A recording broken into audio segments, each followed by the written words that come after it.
Dans cette vidéo, je te montre comment choisir le calibre de ton interdiff et comment dimensionner ton tableau électrique. Bonjour à tous, c'est Nicolas, ton artisan électricien préféré. Alors aujourd'hui, fais pas gaffe à ma tête de...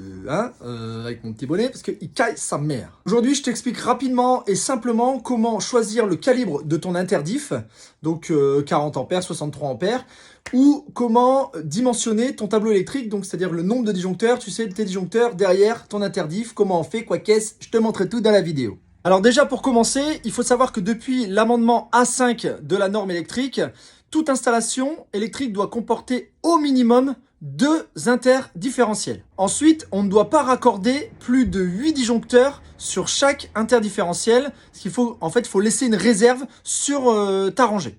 Donc là, on va démarrer avec la solution numéro 1 pour calibrer ton interdifférentiel en fonction du réglage de ton disjoncteur de branchement. Donc dans notre premier exemple, ça consiste à utiliser donc un interdifférentiel dont l'intensité, tu vois, est supérieure ou égale à l'intensité de ton disjoncteur de branchement. Donc ici dans notre exemple, on aura un disjoncteur de branchement à 30 ampères et on aura un interdifférentiel qui sera à 40 ampères.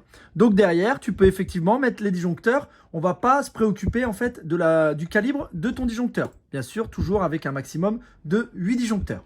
Donc là, on va faire la solution numéro 2. Donc c'est pour calibrer ton interdifférentiel en fonction de la somme des intensités de tes disjoncteurs en aval de ton interdiff. Dans notre deuxième solution, on tient compte des circuits placés en aval. Admettons ici l'intensité de notre interdifférentiel serait inférieure à l'intensité de notre disjoncteur de branchement. Donc ici, on aura un disjoncteur de branchement, mettons, à 45. Il faudrait qu'on calcule ici la somme des intensités de chaque protection située en aval de l'interdifférentiel. Donc là, ici, on aurait 20 plus 10, ça fait 40, plus 20, ça fait 60. Il faut diviser par 2 si ces circuits ne sont pas du chauffage, de l'eau chaude ou éventuellement un système de charge de véhicule électrique. Si ce n'est pas le cas, tu prends cette somme-là, tu la divises par 2, donc là on aurait 30, ce qui fait que notre calibre d'interdifférentiel est bon. Si par exemple celui-là c'était un radiateur électrique, donc une charge résistive, en fait ce qu'il faudrait c'est faire 20 plus 10, ça fait 40, divisé par 2, ça fait 20, plus 20, 40. Donc on serait encore bon, tout juste, avec notre interdifférentiel. On ne pourrait plus rien mettre derrière. Voilà, je te remercie d'avoir suivi cette vidéo. J'espère que tu as tout compris. J'ai essayé d'être le plus clair possible. Si jamais tu as des questions, tu me les mets en commentaire.